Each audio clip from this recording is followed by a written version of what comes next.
congresista. Pero estamos ya con el expresidente del Congreso de la República, el señor Luis Valdés Farias. ¿Cómo está, señor Valdés? Muy buenas noches ante todo. Omar, buenas noches. Muchas gracias por la invitación en estos momentos de crisis, ¿no? Exacto. A ver, ¿qué lectura saca en función de los hechos que tenemos hasta el momento? ¿Cuáles son los hechos? Ya la mesa directiva rechazó de plano, para ser más exactos, declaró improcedente, ¿no? Que esta cuestión de confianza del premier Aníbal Torres del gobierno no procede simplemente, no se ajusta a la ley vigente, nos guste o no nos guste la ley, pero no se ajusta. Y lo que nos dicen nuestras fuentes es que el premier Aníbal Torres ya renunció. Y en este momento hay una sesión extraordinaria del Consejo de Ministros que está todavía a esta hora de la noche reunida. ¿Qué lectura sacamos? ¿Podría darse nuevamente la famosa interpretación fáctica? Claro, primero hay que determinar cuál es la voluntad, ¿no?, genuina que tiene el Ejecutivo con respecto a nuestro sistema democrático, ¿no? Y esa voluntad la ha expresado ya el ex premier. Claro, si ha presentado la carta de renuncia, el premier Torres ya es un ex premier, la ha manifestado en el Pleno del Congreso cuando presentó su cuestión de confianza. ¿Y qué es lo que dijo expresamente, literalmente? Que si el Congreso declara no al lugar, improcedente, inadmisible, ¿no?, iban a tomar como si esa cuestión de confianza fuera rehusada. Así es. Y con ello se quemaba la primera bala de plata. Entonces la voluntad está expresada y la conocemos todos. Ahora, ¿cuál es el interés del Ejecutivo? ¿No? Para mí no me cabe la mínima duda que quieren cerrar el Congreso, por diversas razones. Primero, por el control político que ha venido ejerciendo el Parlamento. Segundo, porque lo que buscan es impunidad, toda vez que hoy todo el gobierno está involucrado, por lo menos en investigaciones, ¿no?, de organización criminal por el Ministerio Público. Y porque también hay que entender que no se está respetando estos principios fundamentales de nuestro sistema democrático. Primero, no se está respetando la división de poderes, que es un principio rector dentro de nuestro Estado como sistema democrático. No se está respetando los pesos y contrapesos que hay en un modelo como el nuestro. Entonces, cuando eso sucede, por lo menos tenemos que prender las luces de alerta, las alarmas, para que instituciones como el Ministerio Público el Tribunal Constitucional zanjen de una vez por todas ese tipo de situaciones que son generadas por personas, por gobernantes y por autoridades que lo único que les interesan, digamos, son los peruanos o el país o su sistema democrático. Es decir, si termina de confirmarse esta renuncia de Aníbal Torres y si la motivación de la renuncia es una interpretación de que se le ha negado la confianza en el Congreso de la República, pese a que la ley es muy clara y establece que no es así, que hay canales específicos para dar la denegatoria, ¿estaríamos frente al inicio de cerrar el Parlamento?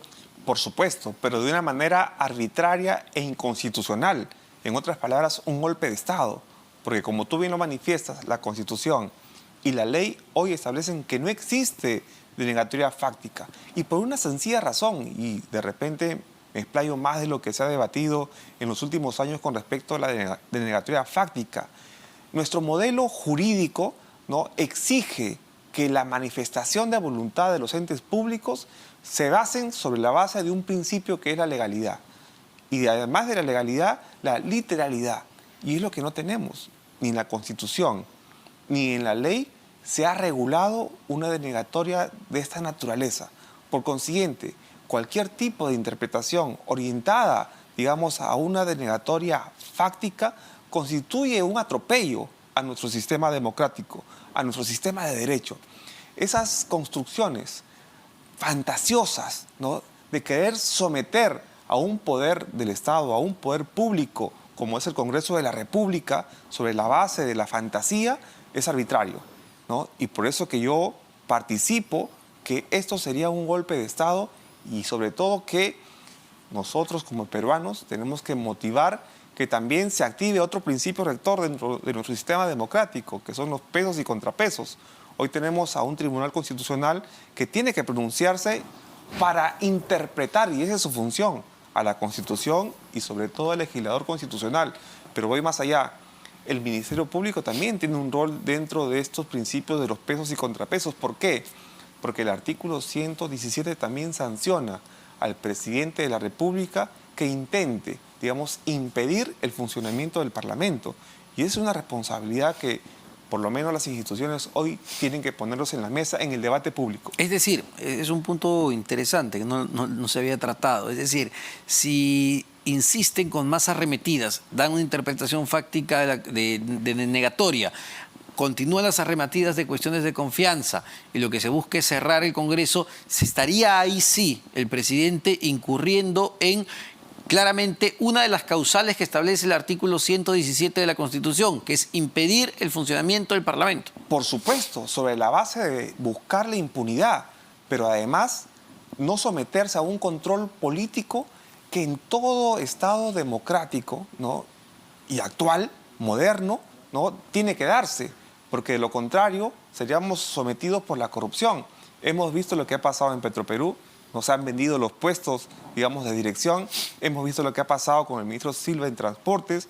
Hemos visto lo que ha pasado en el Ministerio de Vivienda y lo que sigue pasando en las Fuerzas Armadas, incluso, ¿no?, donde hay denuncias que se han pagado cupos para ascender a un coronel a general. Y eso es lo que no podemos tolerar. ¿Y no cuál es el podemos objetivo, admitir. cree usted? El objetivo es... porque, a ver, valgan verdades, no es que los enemigos estén en el Congreso de la República. Pareciera que los odios más viscerales del presidente van en realidad al sistema de justicia. Y ya no solo a la fiscal de la Nación, sino también al Poder Judicial, que esta semana la Corte Suprema le ha dicho claramente que sí puede ser investigado. Pero por supuesto, pero ¿cómo no va a ser investigado, Omar, ¿no?, si dentro del proceso de investigación conocemos y ha trascendido a través de los medios de comunicación, existen pruebas, existen indicios, contraindicios, colaboradores eficaces, testigos protegidos? Entonces hay una serie de elementos de convicción que hoy generan certeza respecto a los latrocinios que este gobierno ha cometido de inicio. Eso nunca lo hemos visto, digamos, en otros gobiernos, ¿no? Si bien es cierto, han incurrido en corrupción y tienen que ser sancionados, reprochados, pero este gobierno desde el inicio lo que intentó es estructurar una organización para saquear al país. Pero como expresidente del Congreso, ¿cuál cree que deberían ser los siguientes pasos? Es decir, lo comentábamos con los excongresistas también, queda claro que algo va a surgir de esta reunión extraordinaria del Consejo de Ministros. Se confirma la salida de Aníbal Torres. Es una gran posibilidad que se esté interpretando la denegatoria de la manera que ellos quieren interpretarla, porque además así lo adelantó el propio Aníbal Torres, como usted bien ha recordado. Me imagino que ya los parlamentarios o las bancadas deben estar pensando en cuáles son los posibles escenarios políticos que van a surgir a partir del día de mañana o cuando el gobierno oficialice su interpretación. Mire, aquí tienen que funcionar los pesos y contrapesos, ¿no? Aquí el Congreso no está solo. Tiene un Ministerio Público que tiene una función justamente cuando se dan hechos que transgreden la Constitución y también las leyes. Y hoy el gobierno pretende eso. Está el Tribunal Constitucional que tiene que zanjar, digamos, por lo menos esta duda, no digamos, del común institucional del país, sino de un Ejecutivo que hoy quiere cargar contra su ente fiscalizador. Entonces, las instituciones tienen que funcionar y hoy se les exige históricamente que lo hagan. El Congreso hoy tiene que sentir el respaldo de otras instituciones y también de la sociedad civil porque hay un atropello, hay un abuso. Además de cerrar el Congreso para buscar impunidad, lo que busca el gobierno es convocar a una asamblea constituyente. Y si lograse eso, rompiendo la Constitución, pisoteando la Constitución, el país tendría un retorno sin fin. ¿Cree que esto o la decisión que termine de tomar el gobierno en este momento genere un nuevo equilibrio, recomposición de fuerzas dentro del Parlamento? ¿Por qué se lo pregunto? Porque más temprano escuchaba congresistas de Perú Libre y incluso el bloque magisterial, que es más cercano al presidente, criticar directamente a Aníbal Torres y decir que su cuestión de confianza tampoco procede. Entonces, yo me preguntaba, ¿qué va a pasar con estos congresistas si se da una interpretación fáctica? Los congresistas lo que tienen que tener claro es que al presidente Castillo no le importa las bancadas, no le importa la democracia, no le importa los partidos políticos, mucho menos le importa un congresista. Lo que quieren es seguir ostentando el poder, ¿no?, para sus fines. Y los fines ya los conocemos todos. Entonces, lo que les sugerimos, en todo caso, porque es lo que vale hoy, o lo que cabe hoy hacia los congresistas, ¿no?, que sean firmes, ¿no?, en los planteamientos del respeto a la institucionalidad, a los preceptos constitucionales, a la ley. Y eso y genera también la actitud de poder votar a favor de una vacancia, a favor de una suspensión, pero también respetando la Constitución, sobre todo el debido proceso y el derecho de defensa. Pero son herramientas que tiene el modelo democrático hoy y el Congreso para actuar también y responder, para mí, a un atropello, a un golpe de Estado que plantea el Ejecutivo. Le pido unos instantes, señor Luis Valdés, tenemos que contar. Está independiente. Nosotros acá en estudios estamos conversando con el expresidente del Congreso, Luis Valdés. Y, a ver, señor Valdés, le preguntaba, hemos escuchado a muchos parlamentarios el día de hoy, reacciones sobre lo que estamos viviendo. ¿Lo siente preparados o siente preparado a este Parlamento para la situación tan compleja que estamos viviendo, para el tipo del gobierno en el que estamos en este momento? No, definitivamente no. Primero porque las manifestaciones del presidente del Congreso han sido confusas, por decirlo menos. Es recién el día de hoy con esta respuesta inoportuna, tardía, claro, pero finalmente, digamos, lo que hasta cierto punto nos puede generar algún tipo, digamos, de esperanza de lo que pueda pasar en los siguientes días. Pero además de la presidencia del Congreso, creo yo que hay una desarticulación, ¿no? Hay un fraccionamiento de las fuerzas políticas en el Parlamento que no permiten que podamos actuar con firmeza y sobre todo garantizar, digamos, la democracia en el país. ¿Por qué? Hay que hacernos esa pregunta, porque hay intereses diversos, sobre todo individuales, ¿no? Como personas, como bancadas, y no están viendo la unidad. Y eso lamentablemente es lo que nos tiene hoy en esta incertidumbre ampliada. ¿Qué es lo que tiene que suceder? Primero, el presidente del Congreso convocar a las bancadas, convocar a los partidos políticos y trabajar una estrategia que nos permita sostener y aguantar las arremetidas del Ejecutivo, digamos, y toda su red y toda su organización. Hasta ahora no hemos visto eso.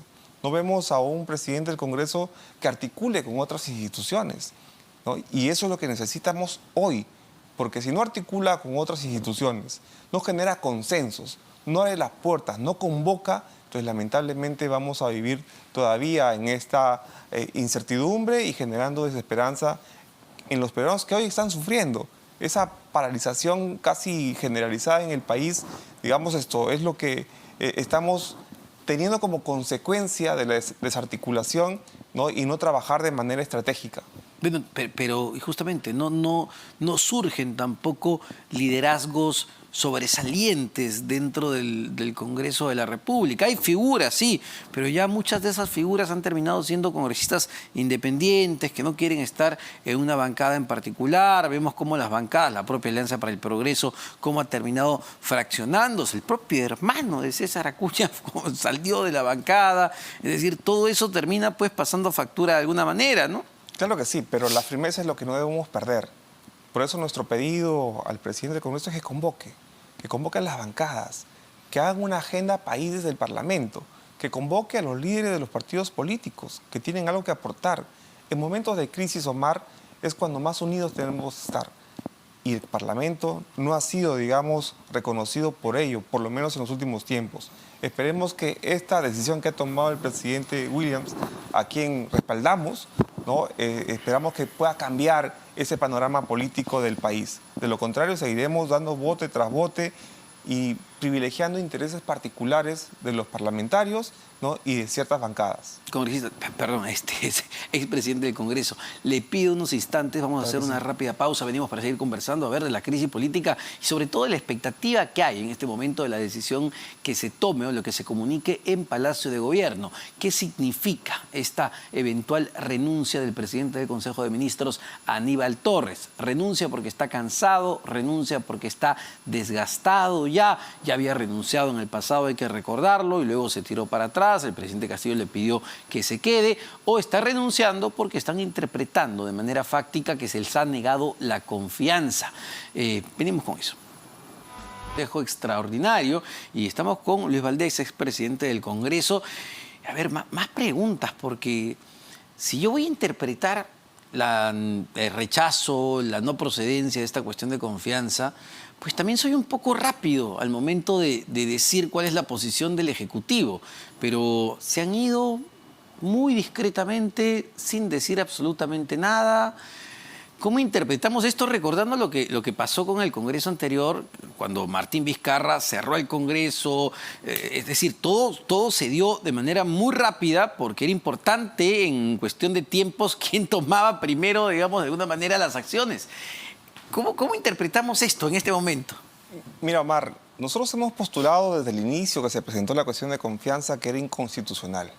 Yo creo que ellos ahora pueden que se hayan dado cuenta de ello, ¿no? Y las consecuencias de una cuestión de confianza inconstitucional constituyen un atropello, ¿no? Y si quieren cumplir su fin de cerrar el Congreso, es un golpe de Estado que está penado.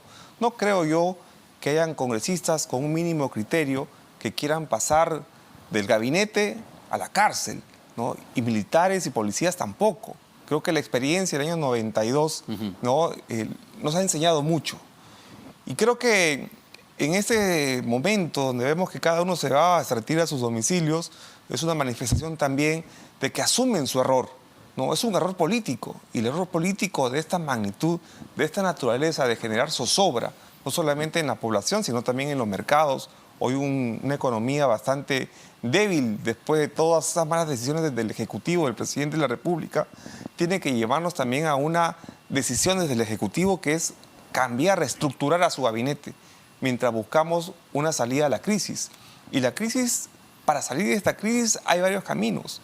Uno de ellos es la vacancia, la suspensión, el adelanto de elecciones, ¿no? También que tenemos que empezar a evaluar qué es lo que vamos a hacer, porque mientras el presidente Castillo sostenga o mantenga a un gabinete confrontacional que no tiene las capacidades, que no tiene las calidades, no tiene los atributos para dirigir a un país, digamos que tenemos que asumir otras actitudes desde el Parlamento y de la institucionalidad también de este país. Porque es interesante, ¿no? Si ya tomé una decisión, y no es cualquier decisión, porque estoy decidiendo ir contra lo que establecen las leyes actuales, nos gusten o no, están y son muy claras.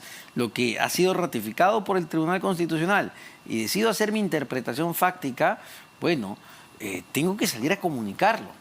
Pero el hecho de que hayan estado reunidos en un Consejo de Ministros extraordinario hasta cerca de las 11 de la noche y luego no comunicar nada, es de alguna manera, como usted dice, reconocer el error, pero y uno se pregunta, ¿cómo queda el gabinete Torres después de esto? Bueno, ¿es insostenible? Queda fulminado, usando sus propios términos de ellos, ¿no? Queda fulminado porque sobre la base de falacias, de mentiras, de infracciones a la Constitución, han querido sacar a la fuerza una cuestión de confianza, atropellando y trabajando. Perdóneme, justo estamos hablando de esto, pero nuestras fuentes confirman que en breves minutos habrá un mensaje a la nación del presidente de la República, Pedro Castillo. Justamente lo que estábamos discutiendo en este momento, porque llamaba la atención que acabe este Consejo de Ministros y simplemente se hayan retirado sin decir absolutamente nada. Pues no, según nuestras fuentes, va a haber un mensaje a la nación del presidente de la República, Pedro Castillo. Nos imaginamos que tiene que ver evidentemente con lo que se haya decidido en este Consejo de Ministros. Tiene que ver con lo que nos han informado también nuestras fuentes, que el presidente del Consejo de Ministros, Aníbal Torres, ha renunciado al puesto, y ha renunciado luego de que el Congreso de la República haya rechazado de plano, es decir, haya declarado como no procedente la cuestión de confianza que planteó la semana pasada el premier Aníbal Torres. ¿Qué tendrá que explicar el presidente Pedro Castillo? ¿Qué tendrá que comunicarnos en medio de este ambiente de incertidumbre? Y un dato que no es menor, que podemos seguir conversando, señor Luis Valdés. ¿Cómo están respondiendo las bancadas aliadas al presidente y al gobierno? Acabamos de conversar con el congresista Valdemar Cerrón, de Perú Libre. Y muy claramente nos ha dicho que no es posible una interpretación fáctica, que el Tribunal Constitucional es bastante claro. Y lo mismo hemos escuchado de congresistas del bloque magisterial, que es de alguna manera la bancada oficial del presidente de la República. Vamos a ver, el presidente va a tener que medir con mucho cuidado lo que tenga que decir en este mensaje a la nación, porque el escenario de juego, el tablero de juego, puede cambiar de manera significativa y no necesariamente tiene todas las de ganar, creo yo, después de escuchar a sus aliados. Efectivamente, ha sido una manifestación expresa que están en contra de esta cuestión de confianza y las consecuencias no queridas de una cuestión de confianza denegada, rehusada, pues también va a tener un efecto en el Parlamento y en las bancadas que hasta ahora han apoyado al presidente Castillo. Pero lo que me llama así la atención, Omar, es que recién hayan esperado al día de hoy para pronunciarse en contra de esa cuestión de confianza, cosa que no lo hicieron cuando se planteó esta cuestión de confianza en el Pleno del Congreso de la República. Entonces han esperado que suceda la crisis, ¿no? Y que vean y sean conscientes de un, digamos, error, ¿no? Garrafal, inconstitucional, arbitrario, para tomar partido y ponerse, digamos, en el marco de la ley. Y eso tampoco lo podemos permitir porque son cálculos. Y los cálculos que ellos han hecho desde que empezó el gobierno hasta ahora nos han hecho mucho daño. A ver, pero este mensaje a la nación genera muchísima expectativa, ¿no? Por lo que vaya a suceder.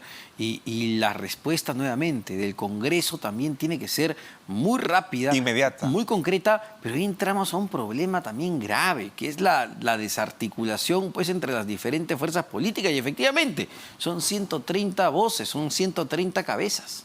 Claro, pero hoy la realidad, las circunstancias exigen que el presidente del Congreso convoque a la Junta de Portavoces, ¿no? Y se sometan, digamos, a una reunión permanente, ¿no? Tienen que tener una sesión permanente que les permita dar una respuesta de manera inmediata. Y eso es lo que no estamos viendo y que debería el presidente del Congreso, digamos, generar, impulsar y tener al lado, digamos, a quienes toman las verdaderas decisiones en el Parlamento. ¿Cuáles son las posibilidades que tiene enfrente el presidente de la República ante esta ya lo que es una crisis política muy seria? Cae el gabinete Torres y reconocer su error, llamar a un gabinete de consenso. ¿Usted cree que vaya más por los tambores de guerra y por, digamos, la arremetida? Hay un gran problema, digamos, que tiene el gobierno y que tienen que enfrentar el presidente Castillo, es que nadie quiere ser parte de ese equipo ministerial. Sí. ¿No? Incluso hay viceministerios que están vacantes porque no hay personas, digamos, de bien, con experiencia, con trayectoria, que quieran ocupar estos grandes cargos en el Perú. Por eso que la renuncia es una opción si es que quiere al país, ¿no? Porque no podemos continuar en la incertidumbre sin una dirección, sobre todo sin políticas públicas orientadas a resolver los problemas a los peruanos. Entonces yo veo muy difícil que pueda recomponer un gabinete, digamos, con personas que necesita tener el aparato público peruano para salir de esa crisis, no solamente política, ¿no? Sino crisis en los distintos sectores.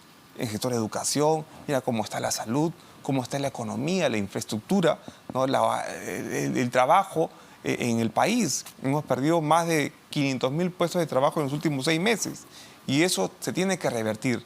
Entonces yo dificulto que el presidente Castillo pueda encontrar a personas, digamos, que necesita el país para reimpulsarlo. A ver, y usted hablaba más temprano, señor Valdés, de la postura que debe tomar también el Ministerio Público en medio de esta crisis política y estar atento a que se esté a la posibilidad de que se termine violando el artículo 117 en el extremo de que no se permita el funcionamiento del Congreso de la República, que es un muy buen punto. Pero ¿qué postura deben tomar también las Fuerzas Armadas, la policía, que en casos como este pueden terminar, no quizá por la fuerza, pero sí por los mensajes que lanzan siendo determinantes? Bueno, sabemos que las Fuerzas Armadas y la Policía Nacional de Perú no son beligerantes, pero ellos tienen que mantener y cuidar el orden constitucional. Ellos en este escenario de conflicto político no tienen por qué tomar partido, más bien tienen que darle tranquilidad y calma a la población y mucho menos pueden apoyar un gobierno que está haciéndole daño a las instituciones del país.